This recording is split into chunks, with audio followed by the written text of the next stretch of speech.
¿Qué harías si descubrieras que la persona que más amas en el mundo te ha estado robando durante años? Esta historia de traición, venganza emocional y redención te hará reflexionar sobre los límites del amor y el poder de la dignidad. ¿Y tú? ¿De dónde nos estás viendo hoy? Cuéntanos en los comentarios. Si quieres descubrir cómo una mujer de 66 años recuperó su libertad sin destruir a su hijo, suscríbete ahora y deja tu like para más historias que transforman el dolor en poder. Siempre creí que conocía la melodía de mi propia vida. A mis 66 años pensaba haber aprendido a distinguir entre las notas falsas y las verdaderas. Mi nombre es Elena Santos y hasta hace poco vivía en un mundo construido con la frágil arquitectura de la confianza ciega. Cada mañana seguía el mismo ritual.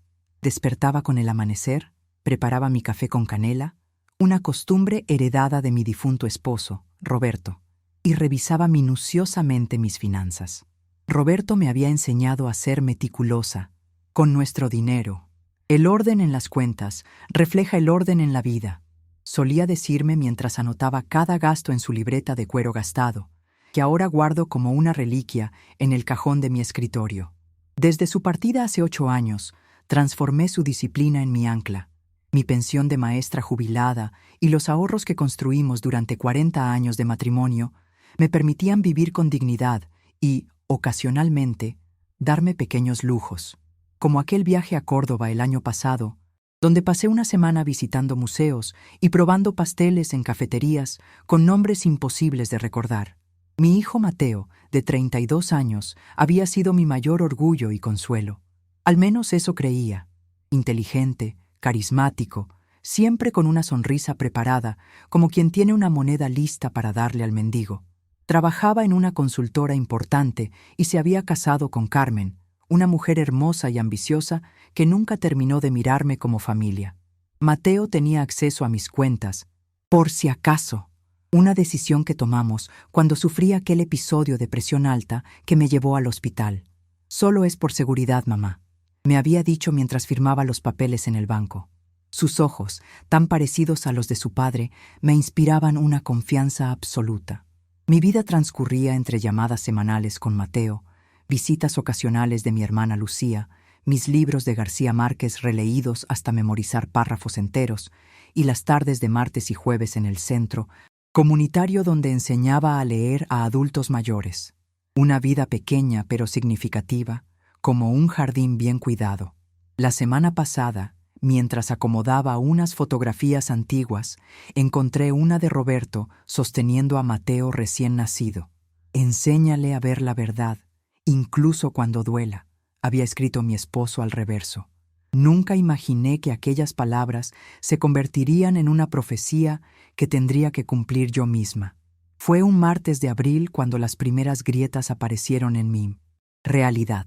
Estaba revisando mi estado de cuenta mensual, esa costumbre que Lucía llamaba «tu obsesión con los números», cuando noté algo inusual, una transferencia de 3,000 pesos que no recordaba haber realizado. El monto no era alarmante, pero el concepto me resultó extraño. Adelanto reserva. Llamé inmediatamente al banco. «Señora Santos, fue una transferencia autorizada con su clave digital», me explicó la voz impersonal del empleado bancario. «El destinatario es Paradise Tours». «¿Paradise? ¿Tours? No conozco ninguna agencia con ese nombre», respondí, sintiendo un hormigueo en la nuca. «Es una agencia de viajes especializada en destinos de lujo. ¿Desea que bloquee la transacción por posible fraude?» Dudé. ¿Un fraude? ¿O quizás un regalo de Mateo para mí? ¿Alguna sorpresa para mi cumpleaños que sería en 3 meses? Mi hijo siempre había sido detallista. «No, gracias. Consultaré con mi familia primero», respondí. Esa noche intenté llamar a Mateo. No respondió. Le dejé un mensaje casual.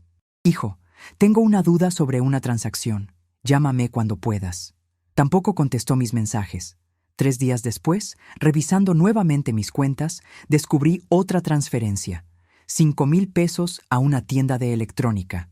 Luego, una compra en línea de 2,500 pesos en una tienda de ropa exclusiva. El jardín ordenado de mi vida comenzaba a mostrar maleza. Plantas que no había sembrado crecían entre mis rosales cuidadosamente podados. Mi hermana Lucía vino a visitarme ese fin de semana.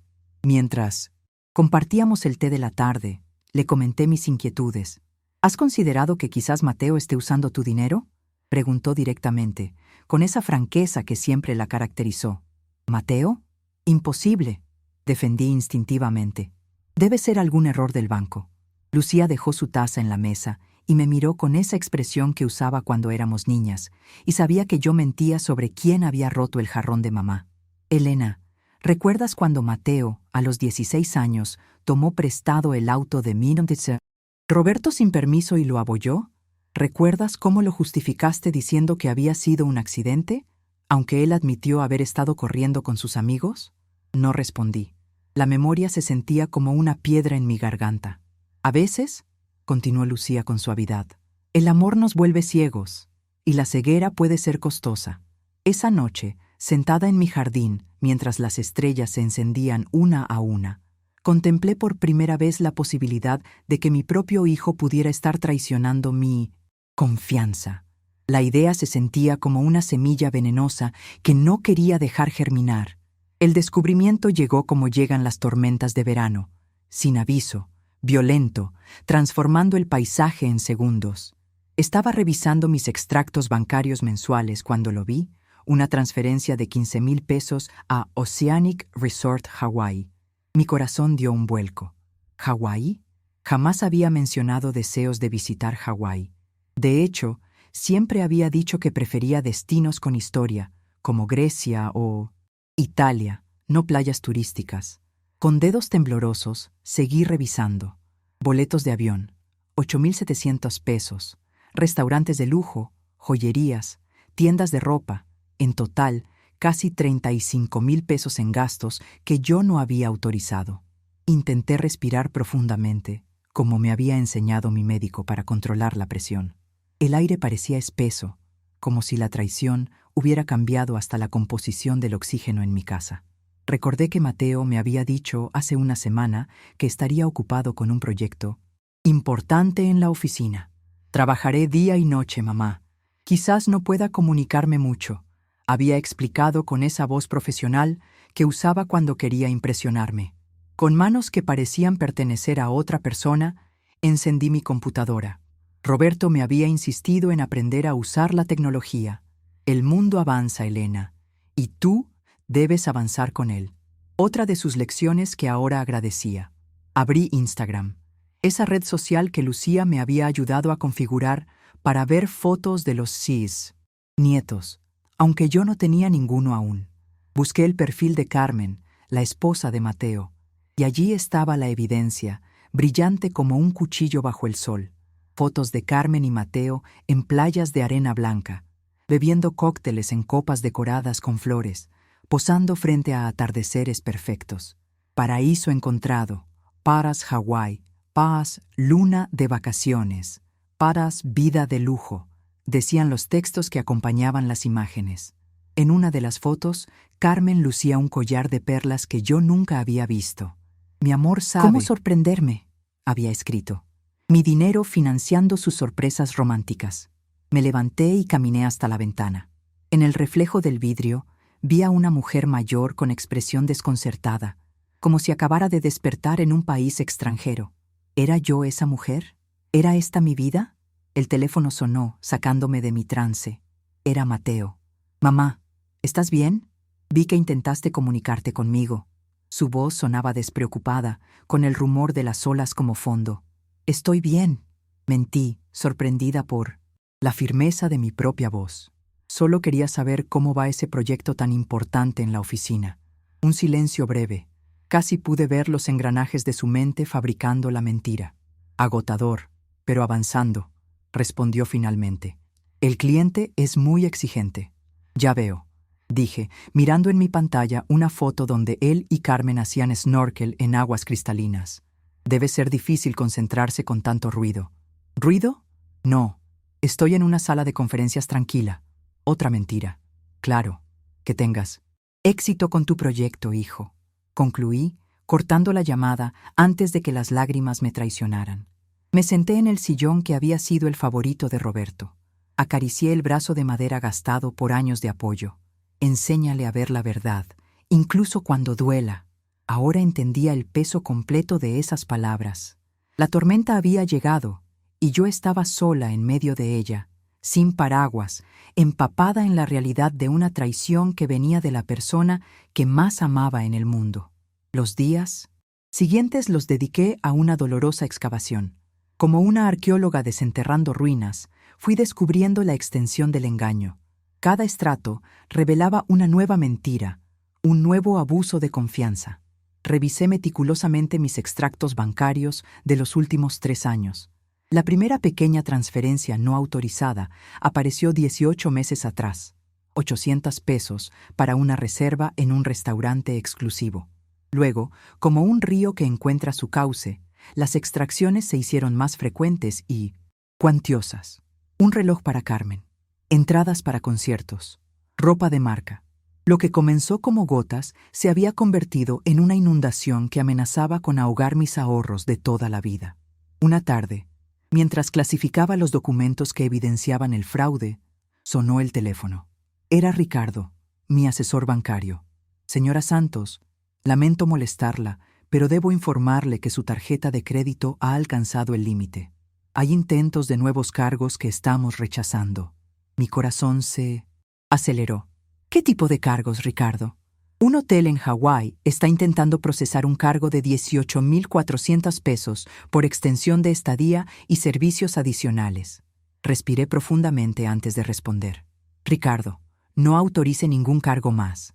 De hecho, quisiera bloquear todas mis tarjetas inmediatamente y cambiar mis claves de acceso. ¿Está segura, señora Santos?, preguntó con preocupación. Eso significaría que cualquier pago pendiente sería rechazado. Completamente segura, respondí, sorprendida por la firmeza en mi voz. Y quisiera una cita con usted para mañana. Necesito revisar todos los mecanismos de seguridad de mis cuentas. Apenas colgué, mi teléfono comenzó a sonar insistentemente. Mateo. Dejé que sonara. Un mensaje de texto apareció. Mamá, ¿hay algún problema con las tarjetas? Es urgente. Llámame. Luego otro. Estamos en una situación complicada aquí. El hotel está reteniendo nuestro equipaje por falta de pago. Y otro más. Por favor, mamá, necesitamos tu ayuda. Es solo un malentendido con el banco. Cada mensaje era como un nuevo golpe, pero ya no dolían tanto. El dolor inicial se estaba transformando en algo diferente, algo que no había sentido en mucho tiempo. Determinación. Esa noche, sentada en mi jardín bajo la luz plateada de la luna, tomé una decisión. No sería una víctima pasiva, no lloraría en silencio, no entregaría mi dignidad junto con mi dinero. Recordé una frase que mi abuela repetía: la venganza es un plato que se sirve frío, pero la justicia es un jardín que se cultiva cada día.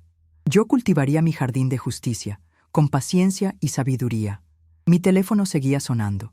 Lo silencié y entré a la casa, directamente al estudio que había sido de Roberto. Abrí el cajón superior de su escritorio y saqué su libreta de cuero. En la primera página en blanco, con letra cuidadosa, escribí Plan de Libertad. Y bajo ese título comencé a trazar el mapa de mi propia liberación. La mañana siguiente amaneció con una claridad que no había experimentado en años, como si las lágrimas derramadas hubieran limpiado no solo mis ojos, sino también mi entendimiento. Mi primer paso fue visitar a Ricardo en el banco. Llevé conmigo una carpeta con todos los documentos que evidenciaban el abuso financiero. Señora Santos, esto es muy serio, dijo Ricardo después de revisar los papeles. Su hijo ha estado desviando fondos sistemáticamente de sus cuentas. Podríamos iniciar acciones legales por fraude. No quiero denunciarlo a la policía, Ricardo, respondí con calma. No busco su destrucción, sino mi liberación. Ricardo me miró con una mezcla de sorpresa y respeto. ¿Qué desea hacer entonces? Primero, quiero recuperar el control total de mis finanzas, cancelar cualquier autorización que le haya dado a Mateo. Segundo, necesito proteger lo que me queda. Y tercero, quiero establecer un mecanismo para que devuelva cada peso que ha tomado sin mi consentimiento. Pasamos 2 horas reorganizando mis cuentas. Creamos nuevas claves, cancelamos las tarjetas comprometidas y emitimos otras. Establecimos alertas para cualquier movimiento inusual. Finalmente, redactamos un documento formalizando la deuda de Mateo conmigo. 97.400 pesos en total, con un plan de pagos y un interés justo. Esto es legalmente vinculante, explicó Ricardo mientras firmaba. Si decide no cumplir, podría tener consecuencias legales, pero le da la oportunidad de reparar el daño sin llegar a una denuncia penal. Al salir del banco, me sentí como una jardinera que acaba de colocar una cerca alrededor de su huerto. La protección era el primer paso, pero tenía más semillas que plantar. Mi siguiente visita fue a Lucía. Mi hermana me recibió con los brazos abiertos y una taza de té de manzanilla preparada, como si hubiera anticipado mi necesidad de calma. He decidido no ser más la alcancía de Mateo, le anuncié mientras me sentaba en su cocina luminosa. Lucía asintió, sin sorpresa. Ya era hora, hermana. ¿Cuál es tu plan? Le expliqué mi estrategia. Recuperar mi independencia financiera, establecer límites claros y crear consecuencias reales pero no destructivas para Mateo. Quiero que aprenda, no que se destruya, concluí, pero necesitaré tu apoyo para lo que viene. ¿Qué puedo hacer?, preguntó Lucía, siempre práctica. Necesito que me ayudes a ser fuerte cuando Mateo intente manipularme emocionalmente. Conoces sus tácticas mejor que nadie. Y también necesito un lugar donde quedarme unos días cuando regrese de Hawái. No quiero estar sola con él. Hasta que hayamos establecido nuevos términos para nuestra relación. Lucía tomó mis manos entre las suyas. Mi casa es tu casa, Elena. Y en cuanto a ser fuerte, siempre has tenido más fortaleza de la que crees. Solo necesitabas redescubrirla. Esa tarde, planté más semillas. Llamé a Teresa, una abogada que había conocido en el centro comunitario. Le expliqué mi situación y le pedí que redactara un nuevo testamento. Quiero un documento que establezca claramente que Mateo heredará mi casa y mis bienes solo si cumple con el acuerdo de devolución del dinero y demuestra un cambio real en su comportamiento hacia mí. De lo contrario, todo irá a una fundación educativa. Es una decisión valiente, Elena, comentó Teresa mientras tomaba notas. Muchos padres no se atreven a establecer consecuencias reales para sus hijos adultos. El amor verdadero incluye límites y responsabilidad, respondí, recordando otra de las lecciones de Roberto. Estoy aprendiendo a amar mejor, aunque tarde. Regresé a Asino, casa al atardecer. 48 llamadas perdidas de Mateo iluminaban la pantalla de mi teléfono. Decidí responder. Mamá, ¿dónde has estado? Estamos varados en Hawái. El hotel ha confiscado nuestras maletas y nos exigen 18.400 pesos. Mi tarjeta fue rechazada y tus tarjetas no funcionan. Necesitamos tu ayuda urgentemente. Su voz sonaba desesperada, pero por primera vez pude detectar las notas falsas en su tono, la manipulación entretejida con pánico real. Mateo, dije con una calma que sorprendió incluso a mí misma. Te transferiré 2.000 pesos para que puedan tomar un taxi al aeropuerto y cambiar sus boletos a clase económica. Es todo lo que recibirás de mí. Cuando regreses, tendremos una conversación importante sobre los 97.400 pesos que has tomado de mis cuentas sin mi permiso. Un silencio absoluto siguió a mis palabras. Podía imaginar su rostro, la máscara de confianza desmoronándose, revelando al niño pillado en su travesura. Mamá, puedo explicarlo, comenzó, con esa voz que había usado desde pequeño cuando rompía algo valioso. Estoy segura que puedes, hijo, y tendré el gusto de escuchar esa explicación cuando regreses. Mientras tanto, te sugiero que comiences a pensar en cómo vas a devolver cada peso que has tomado. Colgué antes de que pudiera responder. En el silencio de mi casa, una extraña sensación de paz comenzó a florecer. No era felicidad, aún no. Era algo más fundamental. El primer brote de respeto propio emergiendo del suelo de mi vida. El aeropuerto bullía de actividad cuando fui a recoger a Lucía. Habíamos acordado que ella me acompañaría a recibir a Mateo y Carmen, quienes regresaban esa tarde de Hawái. Su presencia era mi ancla, mi recordatorio de que no estaba sola en esta travesía. ¿Nerviosa?, preguntó Lucía mientras esperábamos en la zona de llegadas. Extrañamente, no, respondí. Me siento decidida. Y era cierto. El miedo y la incertidumbre habían dado paso a una claridad que se sentía casi como un superpoder. Sabía exactamente lo que quería lograr y cómo hacerlo. Los vi emerger entre la multitud. Mateo arrastrando una maleta de marca cara. Carmen varios pasos detrás, con gafas oscuras que no lograban ocultar su expresión de disgusto. Ambos lucían bronceados pero agotados, como soldados derrotados regresando del frente. Mateo me vio y se detuvo un momento, evaluando mi expresión. Luego avanzó con esa sonrisa encantadora que siempre había usado para desactivar mi enojo. «Mamá, qué bueno verte», dijo, inclinándose para besarme. Permití el beso, pero no lo devolví. «Tía Lucía, no esperaba verte aquí». «Hay muchas cosas que no esperas, sobrino», respondió Lucía con una sonrisa amable pero firme. Carmen se mantuvo a distancia, claramente incómoda. Noté que no llevaba el collar de perlas que había presumido en las fotos de Hawái. «Vamos a casa», dije simplemente. «Tenemos mucho que hablar». El viaje en taxi transcurrió en un silencio tenso. Mateo intentó varias veces iniciar conversaciones triviales. El clima, el tráfico, las bellezas de Hawái. Respondí con monosílabos, guardando mis energías para la conversación importante. Cuando llegamos a mi casa, les pedí que se sentaran en la sala. Había preparado el espacio cuidadosamente. Sobre la mesa de centro coloqué una carpeta con todos los documentos que evidenciaban el fraude, incluyendo capturas de pantalla de las publicaciones en redes sociales. «Antes de comenzar», dije con calma, «quiero dejar algo claro. Esta conversación no es una negociación. Es una oportunidad para que entiendas las consecuencias de tus acciones y los nuevos términos de nuestra relación». Mateo palideció. Carmen miraba nerviosamente hacia la puerta, como calculando la distancia hacia una posible huida. «Mamá, sé que estás molesta, pero si me dejas explicarte», comenzó Mateo. «No estoy molesta, Mateo. Estoy decepcionada y profundamente herida», interrumpí. «Durante los últimos 3 años has robado sistemáticamente de mis cuentas. No fue un error, no fue una emergencia, fue un patrón deliberado de abuso financiero contra tu propia madre».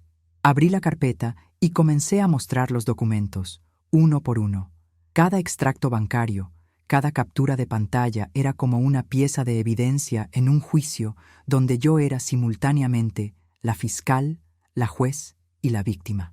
97.400 pesos, Mateo. Eso es lo que has tomado sin mi permiso. Dinero que trabajé toda mi vida para ahorrar. Dinero que podría haber usado para mis necesidades médicas, para viajar, para ayudar a otros. Mateo miraba los documentos con una expresión que oscilaba entre la vergüenza y el cálculo. Carmen mantenía los ojos fijos en el suelo. «Mamá, reconozco que cometí un error», comenzó. 97.400 pesos no es un error, es un crimen, intervino Lucía. Uno por el que cualquier otra persona estaría enfrentando cargos penales en este momento. Mateo se hundió en el sofá. Por primera vez, vi grietas reales en su fachada de confianza. «¿Vas a denunciarme?», preguntó con voz quebrada. «No, hijo. Busco tu destrucción». «No», respondí con firmeza. «Pero tampoco permitiré mi propia destrucción. He preparado un acuerdo». Le entregué el documento que había redactado con ayuda de Teresa, mi abogada. «Estos son los términos. Devolverás cada peso que has tomado, con un interés del 5% anual. Realizarás pagos mensuales, según este calendario. No tendrás acceso a ninguna de mis cuentas o bienes. Y deberás asistir a terapia para abordar los problemas que te llevaron a traicionar mi confianza de esta manera». Mateo leyó el documento con incredulidad creciente. «Esto es imposible. No puedo pagar estas cantidades mensuales.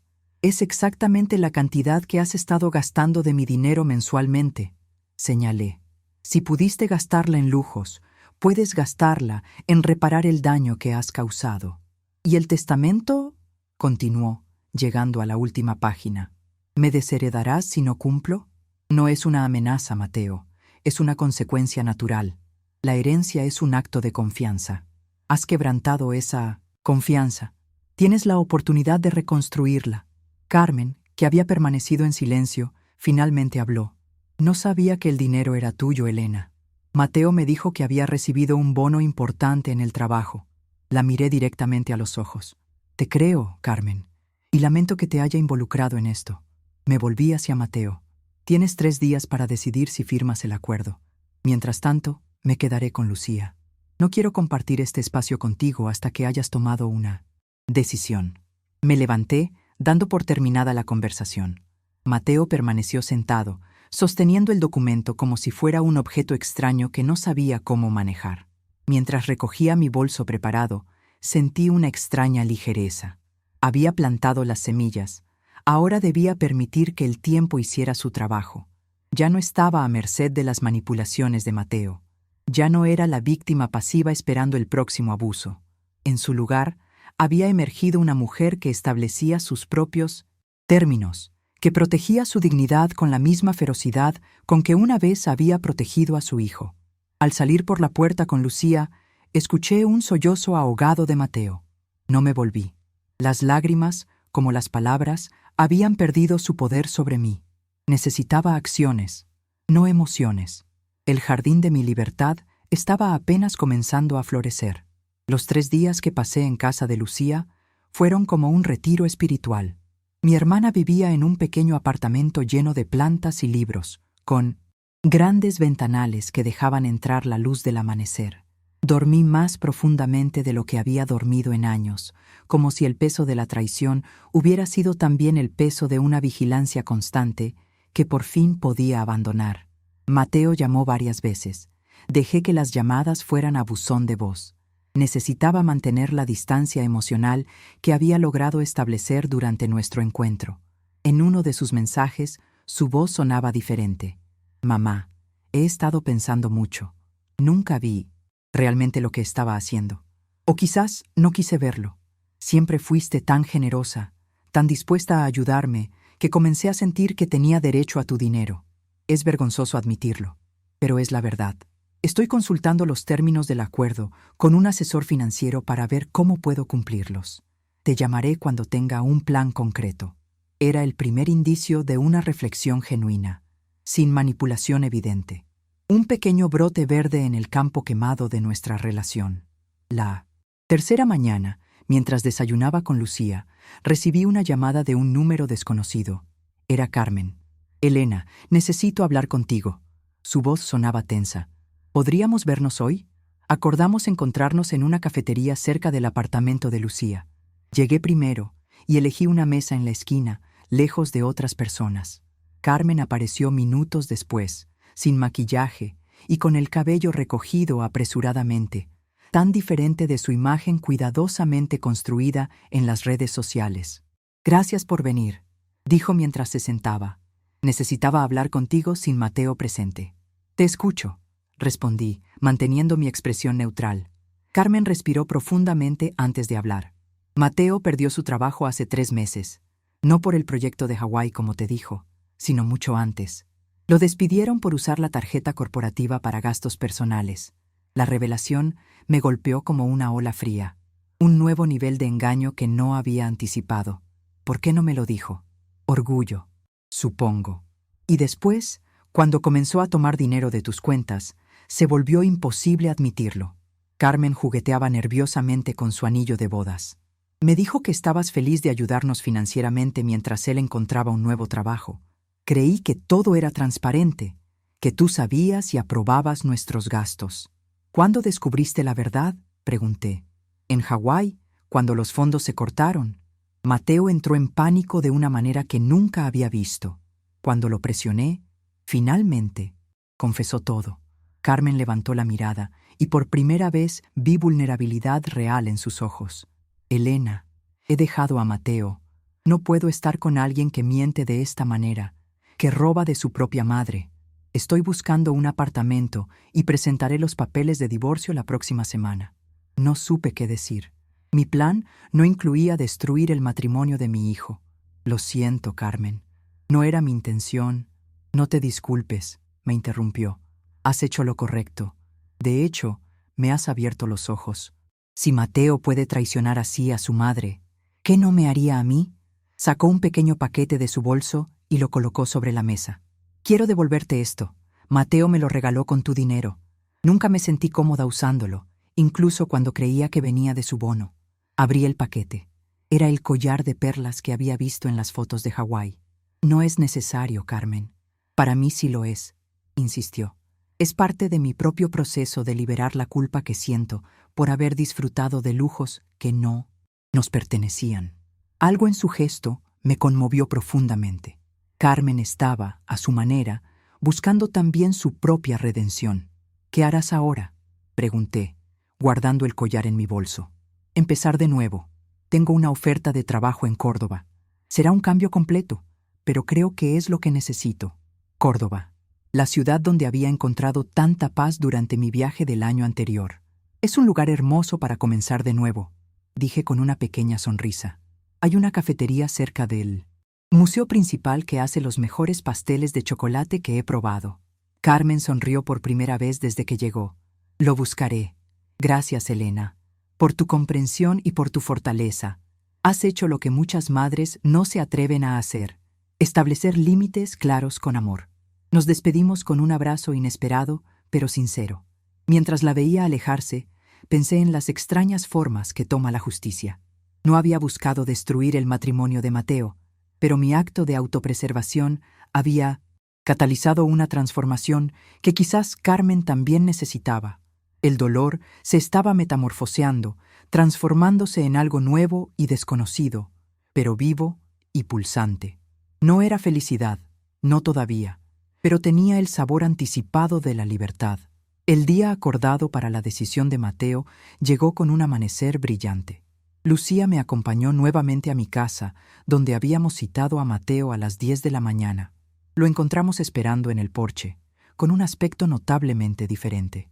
Había perdido peso, su rostro mostraba signos de noches sin dormir y vestía de manera simple, sin los accesorios caros que solía lucir. «Buenos días, mamá», saludó con voz apagada. «Tía Lucía». «Buenos días, Mateo», respondí abriendo la puerta. «Entremos». En la sala todo estaba como lo había dejado 3 días atrás. La carpeta con los documentos seguía sobre la mesa. Junto a ella, Mateo había colocado el acuerdo que le había entregado, ahora con su firma en la última página. «Lo he firmado», dijo, simplemente. «He calculado un plan de pagos realista. Comenzaré a trabajar en un restaurante la próxima semana. No es lo que esperaba, pero es un ingreso honesto». Tomé el documento y revisé su firma.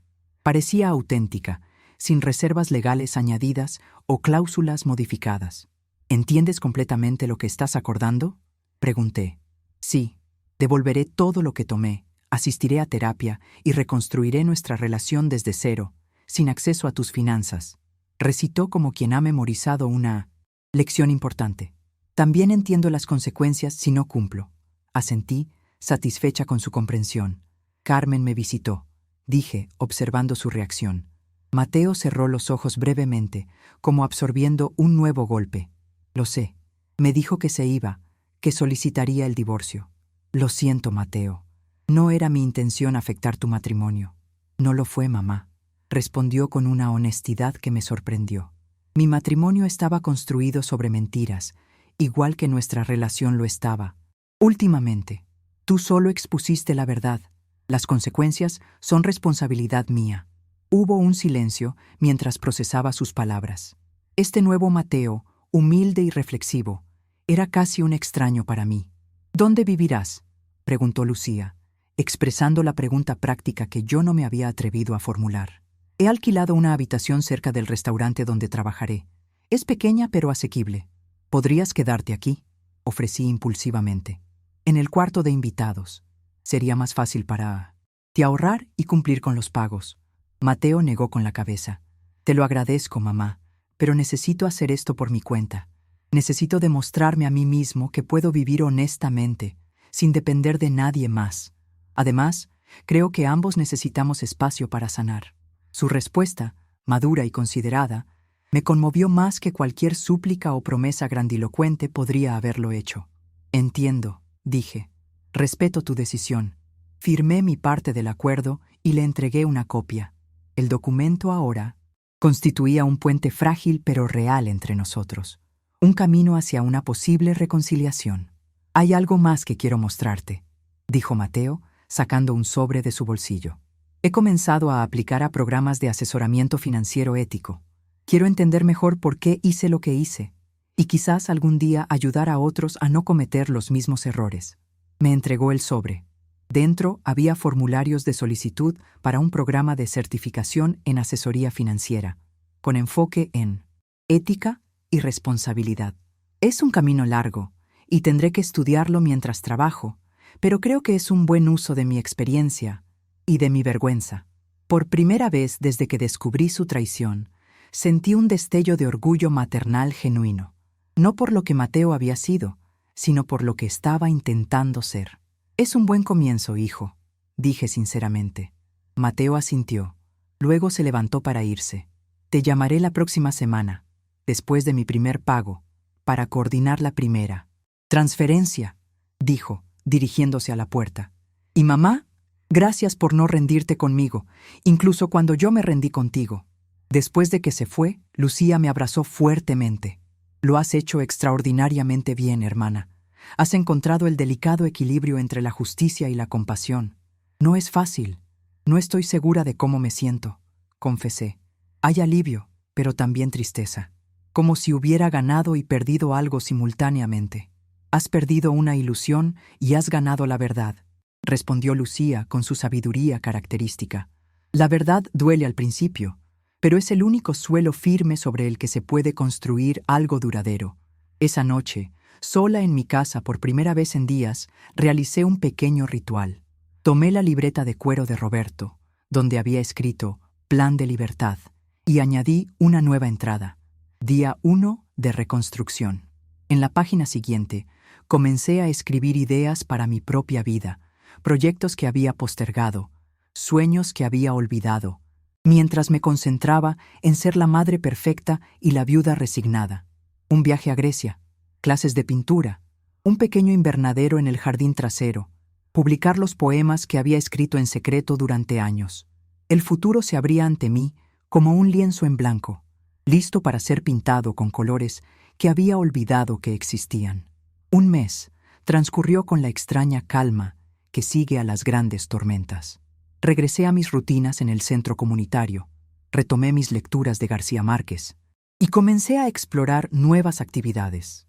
Me inscribí en un taller de pintura que se impartía los sábados en la universidad local, algo que siempre había querido hacer, pero que continuamente postergaba. Mateo mantuvo su palabra. Me llamaba semanalmente con actualizaciones breves sobre su trabajo en el restaurante y sus sesiones de terapia. Nuestras conversaciones eran corteses pero distantes, como dos conocidos que están reaprendiendo a confiar el uno en el otro. El día acordado para el primer pago llegó. Mateo había insistido en entregarlo en persona, no como un gesto simbólico, sino como parte de su proceso de responsabilización. Lo recibí en el jardín trasero, donde había comenzado a trabajar en el pequeño invernadero que había planificado. Las manos manchadas de tierra y una sensación de propósito me daban una nueva dignidad. «Luce bien, mamá», comentó Mateo, observando las estructuras iniciales del invernadero. «Siempre dijiste que querías uno de estos. Nunca es tarde para comenzar los proyectos que importan», respondí, quitándome los guantes de jardinería. Nos sentamos en la pequeña mesa de hierro forjado que Roberto había comprado en nuestro 20º aniversario. Mateo sacó un sobre y lo colocó entre nosotros. «El primer pago, como acordamos», dijo. «No es mucho, considerando el total, pero es un comienzo». Abrí el sobre. Contenía un cheque por 3.200 pesos y un recibo detallado que Mateo había preparado. «También traje esto», añadió, sacando una carpeta. «Mi terapeuta sugirió que llevara un registro de reflexiones junto con cada pago, una manera de vincular la reparación financiera con la emocional». Me entregó la carpeta. Dentro había una carta escrita a mano. «Querida mamá, con este primer pago quisiera reflexionar sobre lo que he aprendido en este mes. La primera y más dolorosa lección ha sido enfrentar la verdad sobre mí mismo, que fui capaz de traicionar la confianza de la persona que más me ha amado en este mundo.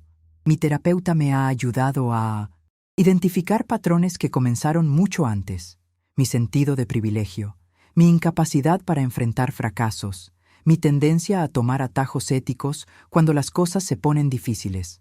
Estos 3.200 pesos representan más que dinero. Son 72 horas de trabajo honesto, llevando platos, limpiando mesas, soportando clientes difíciles. Cada moneda ganada con mi esfuerzo me recuerda el valor real del dinero, algo que había olvidado en mi búsqueda de atajos. No espero que este pago o esta carta reparen el daño que causé. Sé que la confianza, una vez quebrada, no se restaura con palabras o promesas. Se reconstruye lentamente, con acciones consistentes a lo largo del tiempo. Este es apenas el primer paso en un camino largo. Con profundo arrepentimiento y esperanza, Mateo. Leí la carta 2 veces, permitiendo que las palabras se asentaran. Había una honestidad en ellas que resonaba como verdadera, sin los matices manipulativos que había aprendido a detectar en el pasado. Gracias, Mateo, dije. Finalmente, aprecio tu esfuerzo, tanto financiero como emocional. Es lo mínimo que puedo hacer, respondió, y por primera vez desde nuestra confrontación vi vestigios del niño que había criado, vulnerable y sincero. ¿Cómo has estado tú, mamá? Le conté sobre mis clases de pintura, sobre el invernadero, sobre los poemas que había comenzado a revisar para una posible publicación. Me escuchó con atención genuina, haciendo preguntas que revelaban un interés real en mi vida, no solo en lo que yo podía hacer por él. Nunca supe que escribías poesía, comentó sorprendido. Hay muchas cosas que no sabes de mí, Mateo, respondí sin amargura. Parte de nuestro problema fue que te acostumbraste a verme solo como tu madre, no como una persona completa con sueños y necesidades propias. Asintió, absorbiendo la crítica sin defensividad. Me gustaría conocer a esa persona, dijo suavemente, si ella está dispuesta a dejarme intentarlo. Lo está, respondí después de una breve pausa, lentamente. Cuando Mateo se fue, deposité el cheque y guardé la carta en la libreta de cuero de Roberto. Luego volví a mi invernadero. Mientras mis manos trabajaban la tierra, pensé en las semillas de una nueva relación que quizás estábamos plantando, una basada no en la dependencia y la obligación, sino en el respeto mutuo y la verdad. El primer pago no era solo dinero, era un símbolo de algo más valioso, la posibilidad de redención. 3 meses después del primer pago, mi vida había adquirido un nuevo ritmo. El invernadero florecía con hierbas aromáticas y pequeños tomates cherry que cosechaba cada mañana. Mis clases de pintura habían revelado un talento modesto pero entusiasta. Y, para mi sorpresa, había recibido una carta inesperada de Córdoba. Era de Carmen.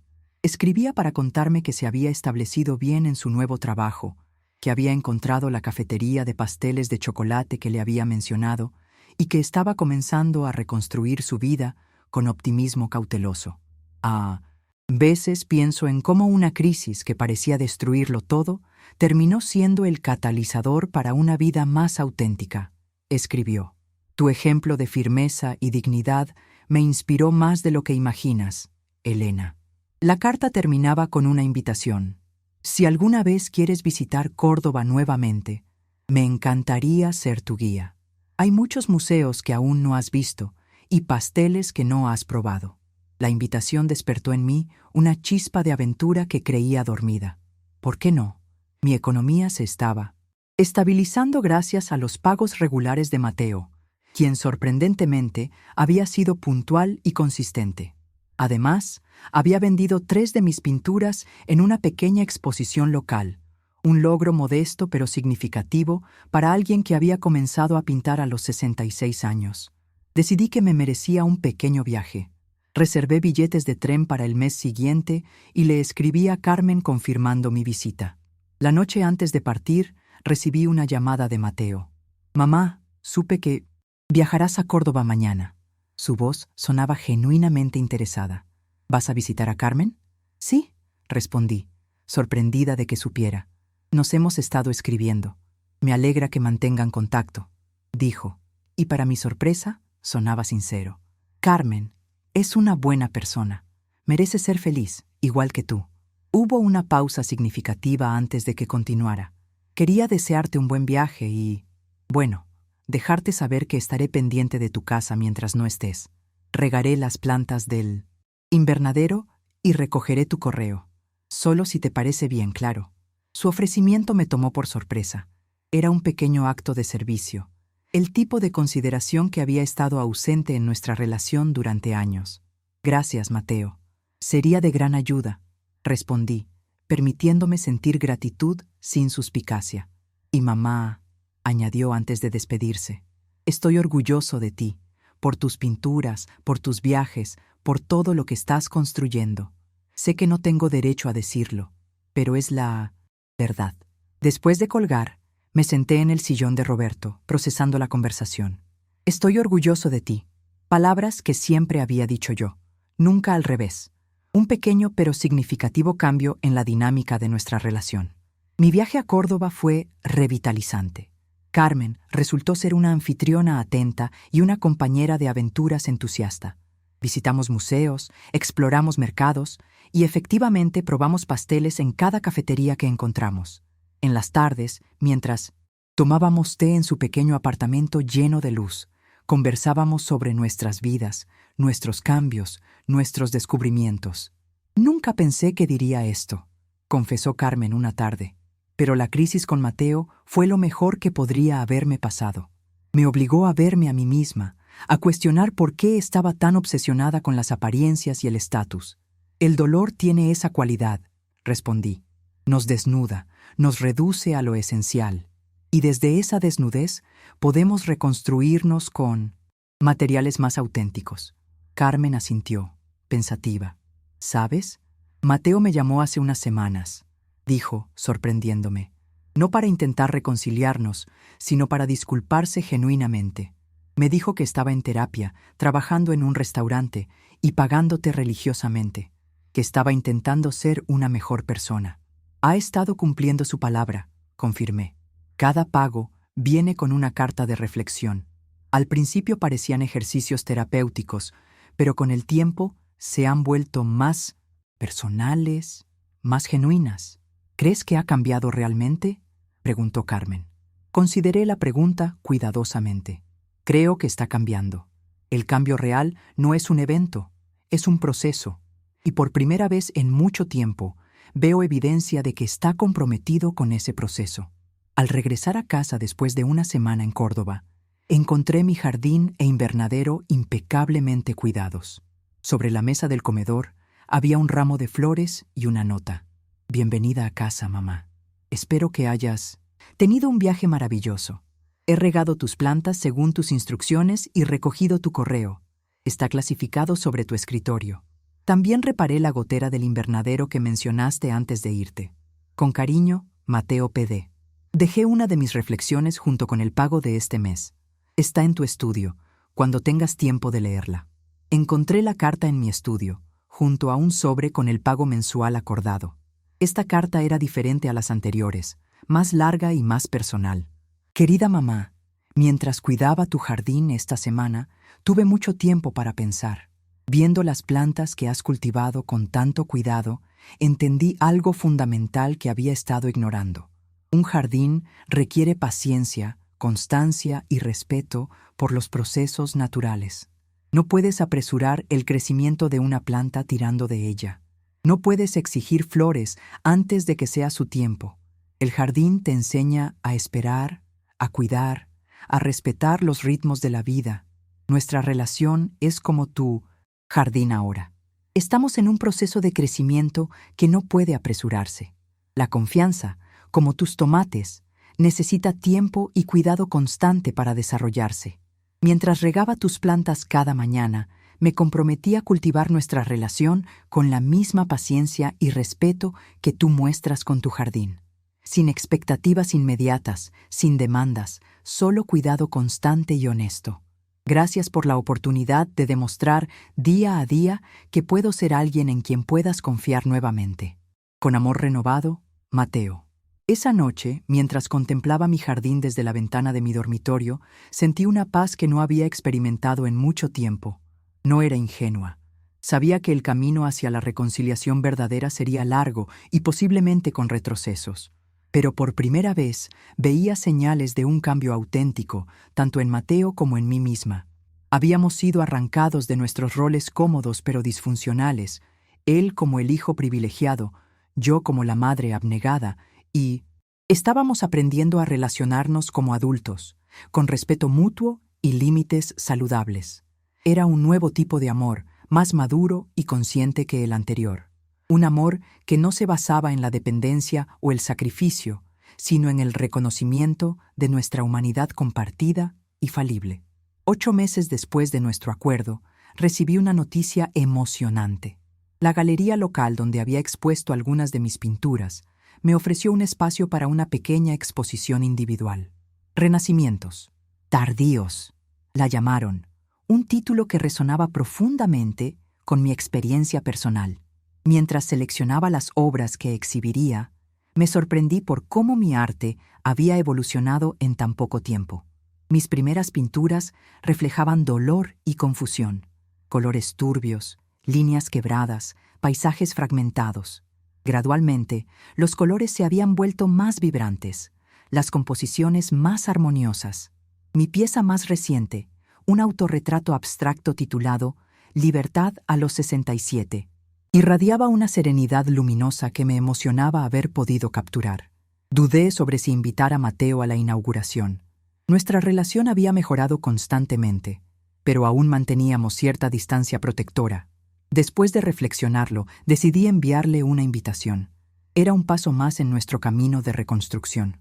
La noche de la inauguración llegó con una mezcla de nervios y emoción. Lucía estuvo a mi lado desde temprano, ayudándome a elegir el vestido adecuado, un modelo azul, profundo, que había comprado específicamente para la ocasión, y dándome ánimos cuando el pánico escénico amenazaba con abrumarme. «Estás radiante, Elena», dijo mientras me observaba dar los toques finales a mi peinado. «Roberto estaría tan orgulloso». La mención de mi esposo me provocó una sonrisa nostálgica. Él siempre supo que había una artista escondida en mí, incluso cuando yo lo negaba. La galería se llenó gradualmente de amigos, vecinos, compañeros del centro comunitario y entusiastas del arte local. Para mi sorpresa, Carmen apareció, habiendo viajado desde Córdoba especialmente para el evento. «No me lo perdería por nada del mundo», dijo, abrazándome calurosamente. «Eres una inspiración, Elena». Mateo llegó puntualmente, vestido con sencilla elegancia. Lo que me sorprendió fue verlo acompañado por una mujer mayor que reconocí inmediatamente como su terapeuta, la doctora Mendoza, a quien había mencionado frecuentemente en nuestras conversaciones. «Mamá, te presento oficialmente a la doctora Mendoza», dijo Mateo después de besarme en la mejilla. «Le pedí que me acompañara esta noche porque ha sido fundamental en mi proceso».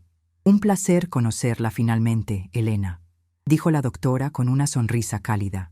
«Mateo habla mucho de usted, y ahora puedo ver que su talento artístico es tan impresionante como su fortaleza personal». Mientras la doctora Mendoza se alejaba para observar las pinturas, Mateo me entregó un pequeño paquete. «Un regalo de inauguración», explicó. «Ábrelo cuando tengas un momento tranquilo». La noche transcurrió en una bruma de conversaciones, felicitaciones y, para mi asombro, ventas. 7 de mis 15 pinturas se vendieron, incluyendo el autorretrato, adquirido por un coleccionista local que elogió su honestidad emocional y técnica prometedora. Hacia el final del evento, cuando la multitud comenzaba a dispersarse, encontré un momento para abrir el regalo de Mateo. Era una pequeña caja de madera tallada, y dentro había una llave y una nota. «Querida mamá, esta llave abre un casillero en el banco donde he estado depositando un fondo adicional, separado de nuestro acuerdo de pagos. Es mi manera de contribuir a tus sueños. Sé que siempre quisiste visitar Grecia, específicamente las islas donde nacieron los mitos que tanto amas. Este fondo tiene suficiente para ese viaje, cuando te sientas lista para emprenderlo. No lo consideres un regalo, sino una inversión en la mujer extraordinaria que siempre fuiste y que ahora el mundo comienza a descubrir a través de tu arte. Con admiración y amor, Mateo». La emoción me abrumó, no por el dinero o el viaje prometido, sino por el reconocimiento implícito en el gesto. Mateo no estaba intentando comprar mi perdón o manipular mis sentimientos. Estaba honrando mis sueños, reconociéndome como una persona con aspiraciones propias, no solo como su madre. Lo busqué entre la gente que quedaba y lo encontré conversando con Carmen y Lucía, una escena que hubiera parecido imposible meses atrás. Gracias, dije, simplemente cuando nuestras miradas se encontraron. Mateo asintió, entendiendo todo lo que contenía esa palabra. Más tarde, cuando solo quedábamos la familia y algunos amigos cercanos, la doctora Mendoza se acercó a mí nuevamente. «Quería compartir algo con usted, Elena, con el permiso de Mateo», dijo en voz baja. «En todos mis años de práctica, rara vez he visto una transformación tan significativa como la suya. No solo ha asumido la responsabilidad por sus acciones, sino que ha reconstruido su sistema de valores desde la base». «Ha sido un camino difícil para ambos», respondí. «Sin duda, pero su decisión de establecer consecuencias claras sin destruirlo fue crucial. Muchas familias oscilan entre la permisividad dañina y el castigo destructivo. Usted encontró ese espacio intermedio donde la rendición de cuentas y la compasión coexisten».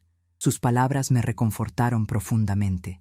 No había sido fácil mantener ese equilibrio, resistir tanto la tentación de perdonar sin consecuencias como el impulso de cortar completamente la relación. Esa noche, después de que todos se habían ido, me quedé sola en la galería, contemplando mis pinturas y el camino que me había llevado hasta allí. La traición de Mateo, que en su momento pareció una catástrofe irremediable, se había transformado en el catalizador de mi propia liberación. No celebraba el dolor, pero reconocía su poder transformador. Como el fuego que destruye el bosque, pero prepara el suelo para nuevas semillas, la crisis había quemado estructuras antiguas, pero fertilizado el terreno para un crecimiento inesperado. Mi exposición no era solo de pinturas, sino de una vida reimaginada. Cada cuadro contaba la historia de una mujer que había despertado tarde, pero plenamente, a sus propias posibilidades. 1 año y medio después de nuestra confrontación inicial, recibí una invitación de Mateo para asistir a su graduación del programa de asesoría financiera ética. Durante estos meses, había cumplido fielmente con nuestro acuerdo, realizando cada pago puntualmente y acompañándolo con sus reflexiones personales. Nuestra relación había evolucionado lentamente hacia un respeto mutuo cauteloso, con límites claros, pero también con momentos de conexión genuina. La ceremonia se realizaría en la universidad local, donde Mateo había estudiado durante las noches y fines de semana, mientras continuaba trabajando en el restaurante durante el día. Un esfuerzo considerable que demostraba su compromiso con la transformación que había iniciado. Lucía me acompañó, como había hecho en tantos momentos cruciales de este proceso. Mientras nos sentábamos entre los familiares de otros graduados, me sorprendió verlo allí, en su toga y birrete, conversando animadamente con sus compañeros. Parecía más delgado, pero más fuerte, con una presencia que ya no dependía de accesorios caros o actitudes superficiales. Durante la ceremonia, el director del programa anunció que Mateo había sido seleccionado para dar un breve discurso en 1990, representación de los graduados. Esto me tomó completamente por sorpresa. Mateo no había mencionado este honor en nuestras conversaciones recientes. Cuando subió al podio, nuestras miradas se encontraron brevemente. Me dedicó una pequeña sonrisa antes de comenzar. «Buenas tardes, me llamo Mateo Santos y estoy aquí hoy no solo como graduado de este programa, sino como alguien que ha aprendido las lecciones más importantes sobre ética financiera de la manera más dura posible, traicionando la confianza de la persona que más me amaba en el mundo». Un murmullo recorrió la audiencia. No esperaban esta franqueza. Hace 2 años, abusé de mi posición de confianza para desviar fondos de las cuentas de mi madre para financiar un estilo de vida que no podía permitirme. Mentí, manipulé y justifiqué mis acciones de todas las maneras posibles. Me convencí de que de alguna manera merecía ese dinero, que no era realmente un robo si venía de alguien que me amaba. Sentí la mano de Lucía apretar la mía. No había lágrimas en mis ojos, solo una extraña mezcla de orgullo y nostalgia. Mi madre, una mujer con más sabiduría y coraje de lo que yo jamás había reconocido, hizo lo más difícil que un padre puede hacer. Estableció consecuencias claras. No me permitió escapar de mi responsabilidad, pero tampoco me abandonó. Me ofreció un camino hacia la redención que requería esfuerzo real, rendición de cuentas y crecimiento personal. Mateo hizo una pausa, respirando profundamente antes de continuar. Este programa no solo me ha enseñado los aspectos técnicos de la asesoría financiera, me ha enseñado que el dinero nunca es solo dinero. Es confianza materializada, es responsabilidad convertida en números, es poder que puede construir o destruir relaciones. Hoy, mientras recibo este diploma, no celebro solo una cualificación profesional, celebro el difícil y continuo trabajo de reconstruir la integridad personal. Y agradezco a mi madre, Elena Santos, quien está aquí hoy, por enseñarme que el amor verdadero a veces significa establecer límites y que la confianza, una vez rota, puede reconstruirse con esfuerzo constante y honestidad implacable. Mateo me miró directamente, con una vulnerabilidad que me recordó al niño que una vez consolé después de una pesadilla. Gracias, mamá, por no rendirte conmigo, incluso cuando yo me había rendido conmigo mismo. Cuando regresó a su asiento entre aplausos, sentí algo liberarse dentro de mí, como un nudo que finalmente se desata. No era perdón, eso había comenzado a llegar hace meses, en pequeñas dosis, sino algo más profundo, el reconocimiento de que habíamos completado un ciclo importante juntos. Después de la ceremonia, nos reunimos con algunos de los profesores de Mateo. Uno de ellos, un hombre mayor con cabello plateado y ojos amables, se acercó a mí específicamente. Señora Santos, soy el profesor Ramírez. Quería conocerla personalmente, dijo, estrechando mi mano. El trabajo final de Mateo para mi clase de ética aplicada fue un análisis de caso basado en su propia experiencia. Era tan honesto y perspicaz que lo hemos incorporado como material de estudio para futuras generaciones. Por supuesto, con todos los nombres cambiados. Me alegra saber que nuestra experiencia difícil pueda ayudar a otros. Respondí, genuinamente conmovida. Su hijo tiene un don para conectar los principios éticos con las realidades emocionales, continuó el profesor. Le he ofrecido una posición como asistente en nuestro programa de educación financiera para comunidades vulnerables. Creo que su perspectiva única será invaluable. Esa noche, celebramos con una cena sencilla en mi casa. Carmen, que había mantenido una amistad cordial con Mateo a pesar de su divorcio, se unió a nosotros. También vino la doctora Mendoza, cuya presencia simbolizaba el puente entre el Mateo del pasado y el hombre en que se estaba convirtiendo. Mientras compartíamos el postre en el jardín, bajo las estrellas y junto al invernadero que ahora rebosaba de vida, sentí una extraña sensación de cierre. No era el final de nuestra historia, pero sí de un capítulo particularmente doloroso. La traición que una vez amenazó con destruirnos se había transformado en el catalizador de un crecimiento que ninguno de los dos habría experimentado sin ella. No la agradecía. El dolor nunca debe ser glorificado, pero reconocía su papel en nuestro viaje compartido. Mateo se quedaría en la ciudad, iniciando su nuevo trabajo con el profesor Ramírez, mientras continuaba devolviendo meticulosamente el dinero que había tomado. Yo partiría la semana siguiente para mi tan postergado viaje a Grecia, una aventura que emprendería sola, pero no solitaria, llevando conmigo las lecciones y fortaleza que había ganado. Mientras observaba a mi familia reimaginada conversar bajo las estrellas, pensé en todas las formas en que el amor puede transformarse, de ciego a vidente, de permisivo a respetuoso, de dependiente a liberador. El jardín de mi libertad estaba finalmente en plena floración. El mar Egeo se extendía ante mí como una sábana de azul imposible, salpicada ocasionalmente por islas que emergían del agua como pensamientos sólidos en un océano de posibilidades. Desde la cubierta del pequeño ferry que me llevaba a Naxos, contemplaba el horizonte con una mezcla de asombro y gratitud.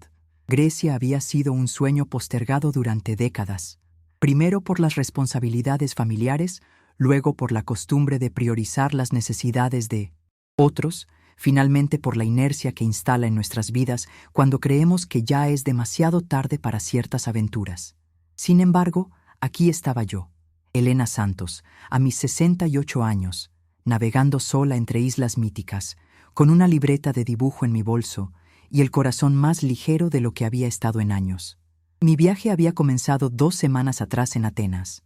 Desde allí, había seguido un itinerario improvisado que me llevó a Delfos, donde los antiguos consultaban al oráculo, a Santorini, con sus casas blancas aferradas a acantilados imposibles, y ahora hacia Naxos, donde, según la mitología, Teseo abandonó a Ariadna después de que ella lo ayudara a vencer al Minotauro. Historias de traición y redención, tan antiguas como la civilización misma. Resultaba apropiado que mi propio viaje de sanación me trajera a estos lugares donde tales narrativas habían sido tejidas en la conciencia colectiva hace milenios. En cada isla establecí una rutina simple pero satisfactoria. Exploraba por las mañanas, dibujaba por las tardes y por las noches escribía extensas reflexiones en mi diario, a veces acompañadas de cartas que nunca enviaría, cartas a Roberto, contándole cómo había enfrentado finalmente el miedo a vivir plenamente sin él. Cartas al Mateo niño, recordando momentos de conexión pura antes de que las complicaciones de la adultez se interpusieran. Cartas a mi yo más joven, ofreciendo la sabiduría que solo las cicatrices pueden enseñar. En Naxos me hospedé en 1900, una pequeña pensión administrada por una viuda griega llamada Sofía, apenas unos años mayor que yo. A pesar de la barrera del idioma, desarrollamos una comunicación basada en gestos, expresiones y las pocas palabras que compartían nuestros vocabularios. Cada mañana me servía un desayuno de yogur con miel y frutas frescas, y me despedía con recomendaciones apasionadas sobre qué lugares debía visitar. El tercer día, mientras dibujaba las ruinas del templo de Apolo al atardecer, recibí un mensaje de Mateo. Había sido cuidadoso en respetar mi espacio durante este viaje, enviando solo actualizaciones ocasionales y respondiendo cuando yo iniciaba la comunicación. Mamá, espero que estés disfrutando de las islas tanto como imaginaste. Tengo noticias emocionantes. El programa de educación financiera para comunidades vulnerables ha recibido financiación adicional. El profesor Ramírez me ha nombrado coordinador del nuevo módulo sobre protección financiera para adultos mayores. Es una oportunidad para transformar mi experiencia más dolorosa en algo que proteja a otros. Todo sigue bien por aquí.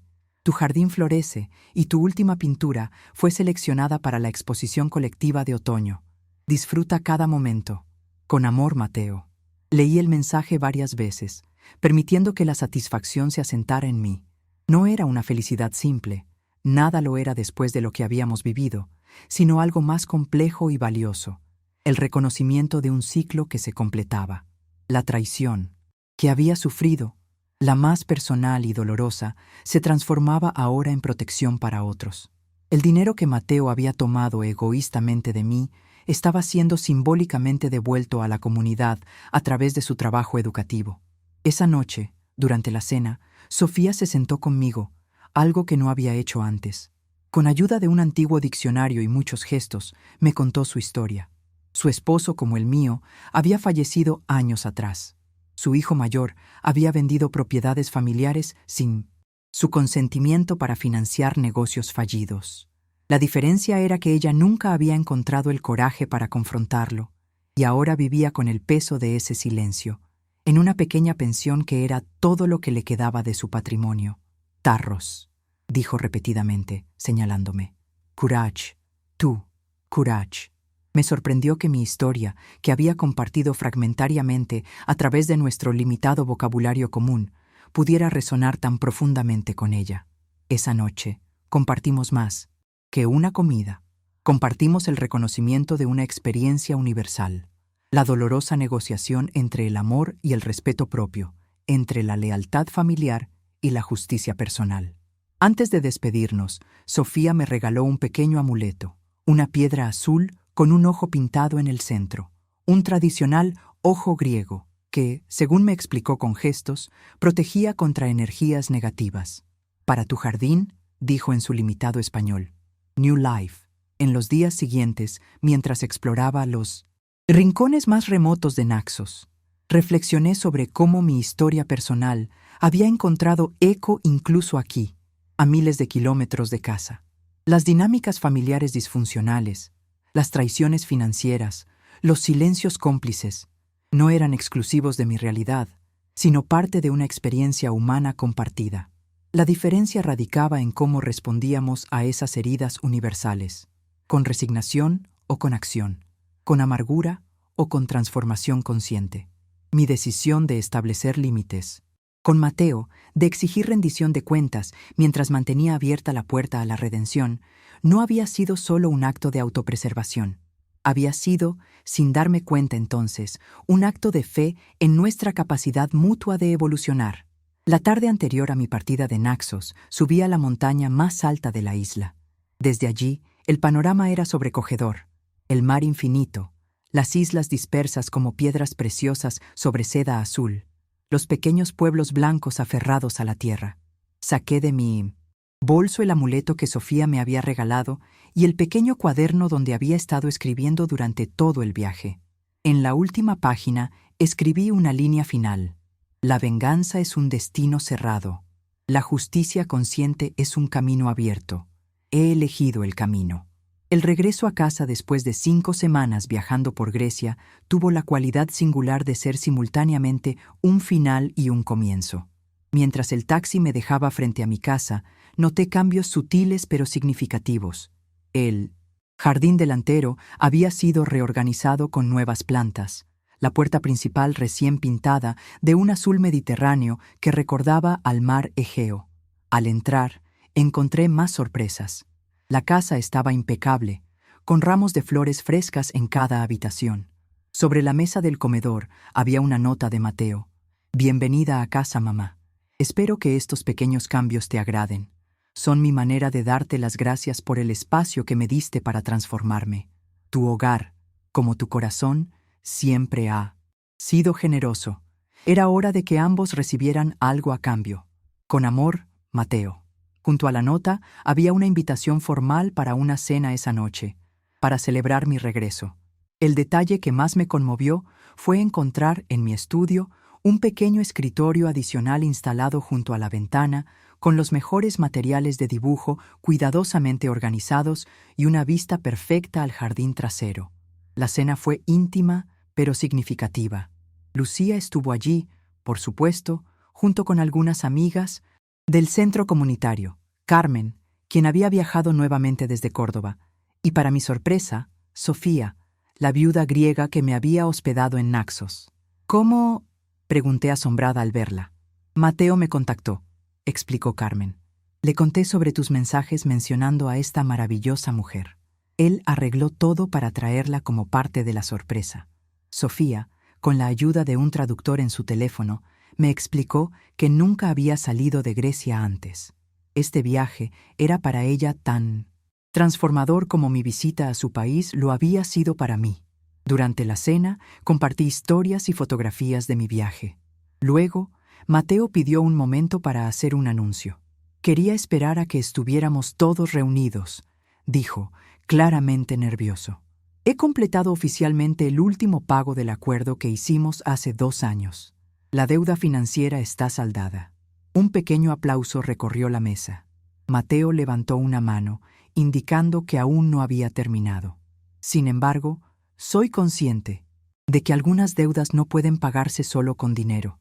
La confianza que rompí, el tiempo que perdimos, el dolor que causé, estos tienen un costo diferente. Hizo una pausa, respirando profundamente. Por eso, he aceptado una oportunidad para expandir nuestro programa educativo a nivel nacional. Viajaré por el país, enseñando a comunidades vulnerables cómo protegerse del abuso financiero, especialmente a adultos mayores. Estoy orgullosa de ti, Mateo, dije sinceramente. Hay más, continuó. He establecido una fundación pequeña pero significativa. Se llama Jardín de Libertad, en honor a ti, mamá. Su propósito es proporcionar apoyo legal y emocional a víctimas de abuso financiero familiar. La emoción me dejó sin palabras. El círculo se completaba de maneras que jamás habría imaginado cuando, sentada en mi jardín 2 años atrás, contemplaba las ruinas de la confianza entre nosotros. Después de que los invitados se marcharon, Mateo y yo nos sentamos en el jardín trasero, bajo un cielo estrellado sorprendentemente similar al de las islas griegas. El ojo azul que Sofía me había regalado estaba ahora instalado junto a la puerta del invernadero, vigilando silenciosamente las plantas que crecían con vigor renovado. ¿Sabes qué fue lo más difícil de todo este proceso, mamá?, preguntó Mateo después de un silencio confortable. ¿Qué? Aceptar que merecías más de lo que yo te estaba dando. Aceptar que no eras solo mi madre, sino una persona completa con sueños propios, con derecho a establecer límites, con la libertad de exigir respeto. Sus palabras resonaron profundamente. En el fondo, esa había sido también mi mayor lucha: reconocer que merecía más, que el amor maternal no debía implicar sacrificio constante o permisividad dañina. Ambos hemos crecido, respondí. Yo también tuve que aprender que amarte no significaba permitirte cualquier cosa, que la verdadera generosidad a veces implica firmeza. Es extraño, reflexionó Mateo. Lo que parecía el fin de nuestra relación se convirtió en su verdadero comienzo. Como si antes estuviéramos relacionándonos con versiones imaginarias del otro, no con quienes realmente somos. Asentí, recordando cómo lo había visto durante tanto tiempo. No como el hombre complejo y falible que era, sino como una extensión idealizada de mis esperanzas y expectativas. La paradoja es que necesitamos distancia para vernos claramente, dije. Necesitamos límites para encontrar conexión auténtica. Mientras la noche avanzaba, hablamos de sus viajes próximos, de mis planes para nuevas pinturas inspiradas en Grecia, de la posibilidad de que Sofía regresara para una visita más larga. Conversamos como dos adultos que se respetan mutuamente, que reconocen tanto sus diferencias como su vínculo innegable. Antes de despedirnos, Mateo me entregó un último regalo, una pequeña llave. Es simbólica, explicó. Representa tu libertad para cerrar o abrir puertas según tus propios términos, no los míos ni los de nadie más. Tomé la llave, sintiendo su peso sólido en mi palma. Era un recordatorio tangible del viaje que habíamos emprendido, desde la traición hasta la rendición de cuentas, desde el dolor hasta la reconstrucción consciente. Esa noche, mientras me preparaba para dormir en mi habitación, que ahora parecía simultáneamente familiar y nueva, reflexioné sobre la naturaleza de la justicia verdadera. No era castigo ni venganza, sino transformación. No buscaba destruir al otro, sino crear espacio para que ambas partes pudieran evolucionar hacia versiones más íntegras y conscientes de sí mismas. El jardín de mi libertad, que había comenzado como un pequeño brote de dignidad en medio del dolor, se había convertido en un ecosistema floreciente que nos nutría a ambos, que ofrecía tanto raíces de estabilidad como espacio para crecer en direcciones inesperadas. A mis 68 años, con más vida detrás que delante, había descubierto que nunca es tarde para establecer límites, para exigir respeto, para sembrar semillas de una existencia más auténtica. La traición que una vez amenazó con destruirme se había transformado, a través de decisiones conscientes y límites firmes pero compasivos, en el catalizador de mi liberación más profunda. No era un final feliz en el sentido tradicional, era algo mejor. Un comienzo honesto, con ojos abiertos y corazón claro, hacia cualquier capítulo que el futuro pudiera traer. Coloqué la pequeña llave en mi mesita de noche, junto a la libreta de cuero gastado de Roberto, donde había escrito Plan de Libertad 2 años atrás. En la última página añadí una línea final. La libertad no es la ausencia de vínculos, sino la presencia de conexiones basadas en verdad, respeto y límites conscientes. Mi jardín está abierto, pero protegido. Mi corazón también.